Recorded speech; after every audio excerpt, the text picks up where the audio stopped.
वीर मृत्युंजय शिव के रहस्यों की दुनिया में आपका स्वागत है। हर हर महादेव। आप सभी का वीर मृत्युंजय चैनल पर स्वागत है। क्या आप भी भगवान का नाम लेकर माला से जाप करते हैं? तो ये वीडियो सिर्फ आपके लिए है। हम में से बहुत से लोग रुद्राक्ष की माला, तुलसी की माला, स्फटिक की माला, मोती या कमलगट्टे की माला से जाप करते हैं। लेकिन इनमें से कौन सी माला से जाप करना सबसे उत्तम है? और क्या आप जानते हैं किस दिशा में बैठकर जाप करने से कौन कौन सा फल प्राप्त होता है? और जप करते समय किन किन नियमों का पालन करना अनिवार्य होता है? अक्सर लोग इन छोटी लेकिन अत्यंत आवश्यक बातों को नजरअंदाज कर देते हैं और यही कारण है कि उनका जाप उतना फलदायक नहीं होता जितना होना चाहिए। ये छोटी छोटी बातें भले ही साधारण लगे, लेकिन ये बहुत महत्वपूर्ण है, इसलिए इस वीडियो को पूरा जरूर देखें। इस वीडियो में आपको हर बात शास्त्रों के प्रमाण सहित बताई जाएगी।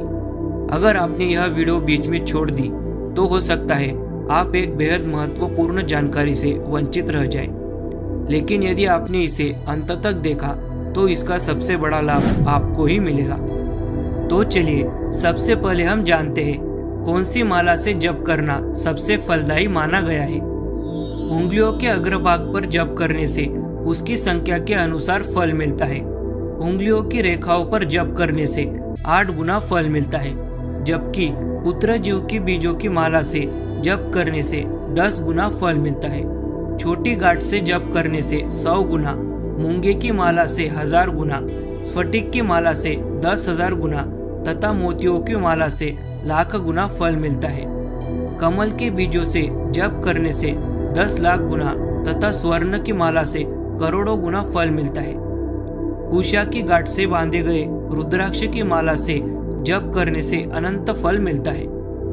जैसा कि आपने सुना, अगर कोई व्यक्ति सिर्फ अपनी उंगलियों से जप करता है तो उसे उतना ही फल मिलता है जितना नाम लिया गया हो, और उंगलियों पर जो रेखा होती है उस पे जाप करे तो 8 गुना फल मिलता है। लेकिन अगर वही व्यक्ति मालाओं से, विशेषकर रुद्राक्ष की माला से जप करे तो उसका फल अनंत होता है। इसीलिए रुद्राक्ष की माला से जप करना सबसे उत्तम है। लेकिन बहुत से लोगों के मन में यह भ्रम होता है कि रुद्राक्ष की माला से केवल पुरुष ही जाप कर सकते हैं और स्त्रियों को अन्य माला का प्रयोग करना चाहिए। लेकिन यह पूर्णतः झूठ है। शास्त्रों में ऐसा कोई नियम नहीं बताया गया है कि स्त्रियों के लिए अलग माला हो और पुरुषों के लिए अलग। लेकिन किसी के मन में यह शंका हो कि रुद्राक्ष की माला से केवल शिव मंत्र या शिव नाम का जाप कर सकते हैं, तो ऐसा सोचना गलत है। रुद्राक्ष की माला से आप किसी भी देवता के मंत्र का या नाम का जाप कर सकते हैं। तो आज से ही रोज कम से कम एक माला नमः शिवाय इस पंचाक्षर मंत्र का या आपके जो इष्ट है उनके नाम का जाप अवश्य करें। अब आइए जानते हैं रुद्राक्ष की माला के बीजों की संख्या के अनुसार जप करने का क्या फल मिलता है, क्योंकि हर संख्या का अपना एक विशेष महत्व और प्रभाव होता है। तो चलिए देखते हैं। जप के लिए रुद्राक्ष की 30 बीजों से बनी माला धन संपत्ति देने वाली, 27 बीज सिद्धि देने वाली है। रुद्राक्ष की 25 बीजों से बनी माला मोक्ष देने वाली तथा रुद्राक्ष के 15 बीजों से दिव्य शक्तियां प्राप्त होती है। जैसा कि आप जानते हैं, अधिकतर जप मालाएं 108 बीजों की होती है और आज भी अधिकांश लोग उसी संख्या की माला से जप करते हैं, जो कि सही भी है क्योंकि 108 का अपना एक महत्व है। लेकिन आगम शास्त्रों में इससे भी गहरे रहस्य बताए गए हैं। जैसे मोक्ष के इच्छुक साधकों के लिए 25 रुद्राक्षों वाली माला को विशेष माना गया है। धन संपत्ति और ऐश्वर्य प्राप्ति के लिए 30 रुद्राक्षों वाली माला को श्रेष्ठ बताया गया है।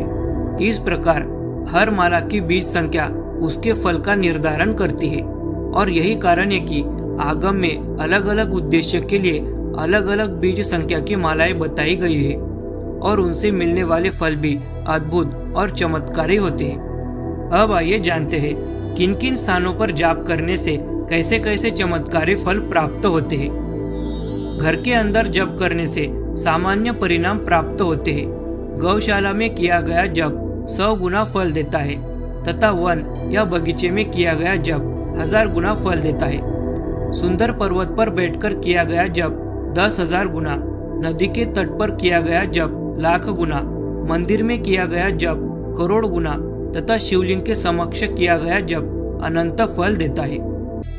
इसका अर्थ साफ है, जितना आप पवित्र स्थान पर जप करेंगे उसका फल पिछले वाले स्थान की तुलना में 10 गुना अधिक होता जाएगा।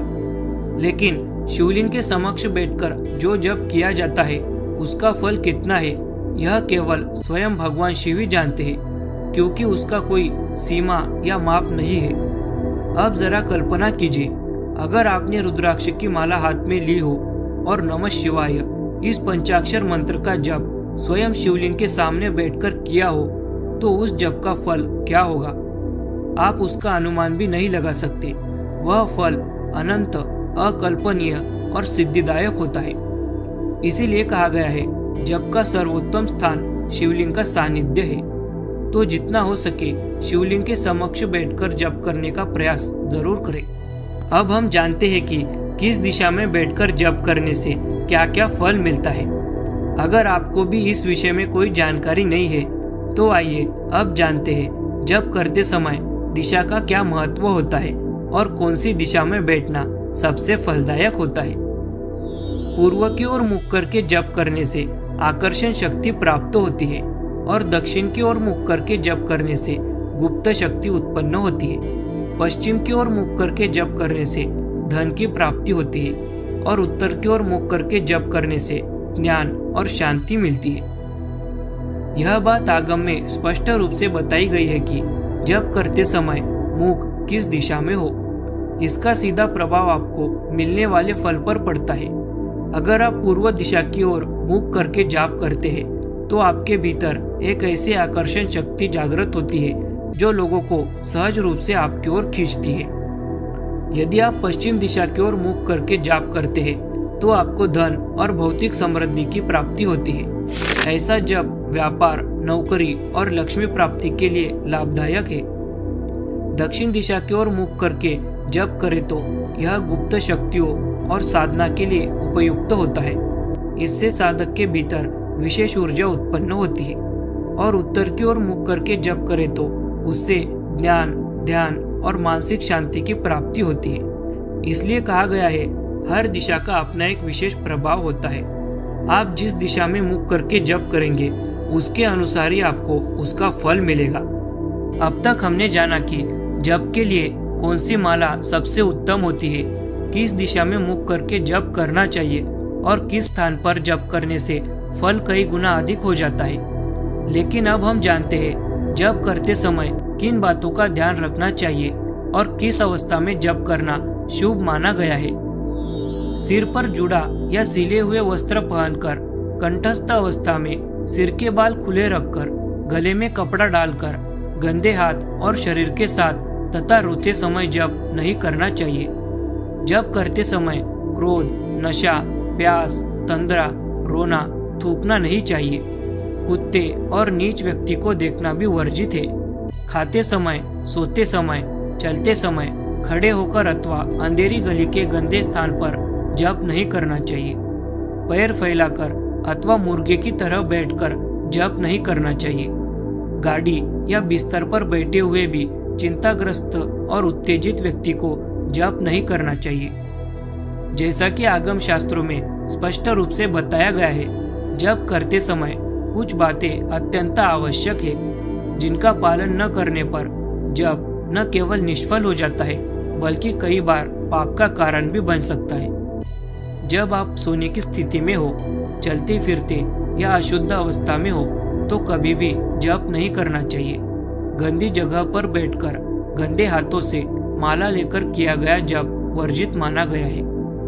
और ध्यान रखिए, यदि कोई व्यक्ति क्रोध में, नशे की हालत में या रोते हुए जप करता है तो वह जप नहीं बल्कि महापाप कर रहा होता है। तो अगर आप में से कोई भी भक्त अनजाने में ऐसी भूल कर रहा है तो अब समय है उसे सुधारने का। शिव की सच्ची भक्ति वही मानी जाती है जो शुद्ध मन, पवित्र शरीर और संपूर्ण समर्पण के साथ की जाए। इसलिए जब से पहले अपने तन को और उससे पहले अपने मन को शुद्ध करें फिर जाप करें। तो भक्तों, आज हमने जाना कौन सी माला से जप करना श्रेष्ठ है, किस दिशा और स्थान का क्या महत्व है और किन नियमों का पालन करके जप को फलदायी और प्रभावशाली बनाया जा सकता है। अब निर्णय आपका है, आप सही तरीके से शिव के या किसी अन्य देवता के नाम का जाप करेंगे या यूं ही बिना समझे जाप करने की महिमा को व्यर्थ जाने देंगे। अगर आप अपने इष्ट भगवान का आशीर्वाद चाहते हैं तो पूरे नियमों के साथ भक्ति और श्रद्धा के साथ हर रोज एक माला जाप अवश्य करें। अगर आपको यह जानकारी उपयोगी लगी हो तो वीडियो को लाइक करें, शेयर करें और वीर मृत्युंजय चैनल को सब्सक्राइब करके शिव भक्तों के परिवार में जुड़ जाए। मैं ऐसे ही प्रमाणों और शास्त्रों के आधार पर शिव भक्ति की गहराइयों को सरल भाषा में आप तक पहुंचाता रहूंगा। फिर मिलेंगे एक नए वीडियो के साथ। तब तक के लिए हर हर महादेव, जय माता आदिपराशक्ति।